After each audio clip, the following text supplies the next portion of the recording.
হরে কৃষ্ণ।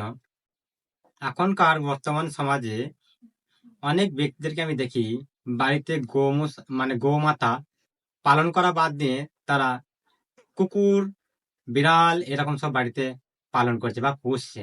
আমি অনেক ভদ্রলোকের বা ধনী সম্পত্তি বাড়িতে দেখেছি দামি দামি বড় বড় কুকুর তারা পালন করছে, তাদের সঙ্গে নিয়ে যাচ্ছে বেড়াতে, তারপরে বাড়িতে একসঙ্গে বসে খাওয়াচ্ছে, আদর করছে। অনেক জায়গাতে আমি দেখেছি তারা এমনকি তাদের নিজেদের বিছানাতেও নিয়ে তারা সেই কুকুরদেরকে নিয়ে লালন পালন করছে, মানে এত সুন্দরভাবে। গোমাতা পোষা তো ভুলেই গেছে। তো এইরকম যারা করছেন, বাড়িতে কুকুর পোষা, বিড়াল পোষা, তো সেই ব্যক্তিটিকে বলছি আপনারা চরম সর্বনাশ করছেন। কিরকম সর্বনাশ করছেন একটু শুনুন।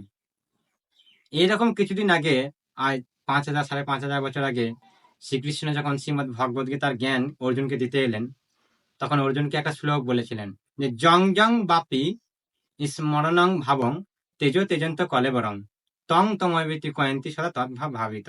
বলছে, হে অর্জুন, যে যার ভাব নিয়ে দেহ ত্যাগ করে পুনরাবৃত্তি সে তার দেহ প্রাপ্ত হয় বা দেহ পায়।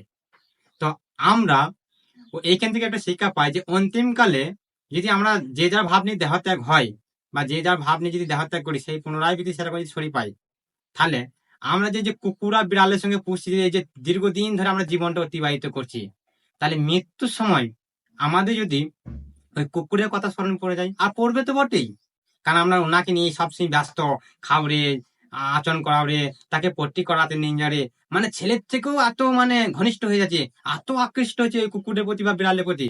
তো মৃত্যুকালে তো আমাদের অনিবার্য কুকুরের স্মরণ পড়বে, তাহলে আমাদের কি শরীর হবে না কুকুরের শরীর পাবো। তাই আপনারা ভুল করছেন। আপনারা যারা কুকুর বা বাড়িতে বিড়াল পুষছেন, তাদেরকে আমার একান্ত অনুরোধ, আপনারা কৃষ্ণ ভাবনান্বিত হন, আর সবসময় কৃষ্ণকে স্মরণ করুন, সবসময় কৃষ্ণকে ভাবনা করুন। তাহলে কৃষ্ণ বলছে, আবার তারপরে একটা শ্লোকেই বলছেন, অন্তিম কালে চ মামেব শরণাং মুক্তাব কলেবরম যৎ পয়াতিস মত ভাব জাতি নাস্ত্রয় সংশয়। বলছে অন্তিম কালে যিনি আমাকে স্মরণ করতে পারেন, বলে তিনি আমাকেই প্রাপ্ত হয় বা আমার ধামে চলে যায় বৈকুণ্ঠতে। তাহলে আমাদের কৃষ্ণ স্মরণ করতে হবে। এরকম একটা দৃষ্টান্ত ওই থাম্বেলে দেখতে পাচ্ছেন। ওই থাম্বেলটাতে আছে দেখুন, যে হরিণকে নিয়ে আকৃষ্ট রয়েছে। উনি হচ্ছেন এককালীন ভরত মহারাজ ছিলেন।